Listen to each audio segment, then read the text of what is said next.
શંકર સુવન કેસરી નંદન તેજ પ્રતાપ મહાજગબંદન. હનુમાનજી શંકર સુવન છે, ભગવાન શંકરના અંશ છે, રુદ્રાવતાર છે હનુમાનજી. ભગવાન શંકર એટલે જ્ઞાન અને વૈરાગ્યના દેવ. હનુમાનજીમાં જ્ઞાન અને વૈરાગ્ય છે. આ વૈરાગ્ય તેજસ્વી છે, તપસ્વી છે, ઓજસ્વી છે. એટલે શંકર સુવન કેસરી નંદન.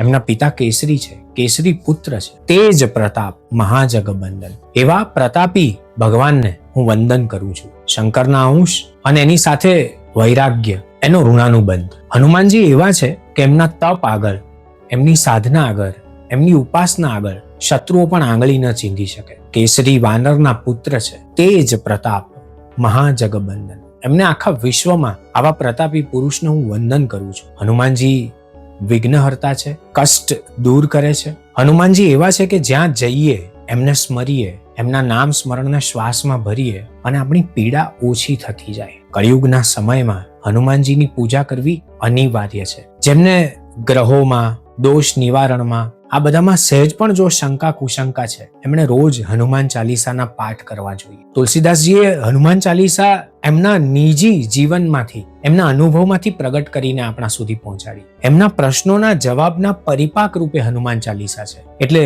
સિદ્ધ અને શુદ્ધ થયેલી આ પ્રથમ ચાલીસા છે. શંકરને ભજીએ છીએ ત્યારે, શંકરના અંશમાં જે ગુણો ઉતર્યા છે એને ભજીએ છીએ ત્યારે શું થાય છે? આસપાસનું બધું જ વાતાવરણ શાંત, એકચિત્ત થઈ જાય છે, એકાકાર થઈ જાય છે. મનોબુદ્ધિ અહંકાર, મનના બુદ્ધિ અને અહંકાર નિર્મળ બને છે અને આપણે આપણી જાત પાસે જેવા હોઈએ એવા જગતના શ્વાસે ઉપસીએ છીએ. એટલે આ ચોપાઈ આવી, શંકર સુવન કેસરી નંદન તેજ પ્રતાપ મહાજગબંદન. તેજથી પ્રતાપી એવા હનુમાનજીને મારા પણ આપ સૌ વતી પ્રણામ.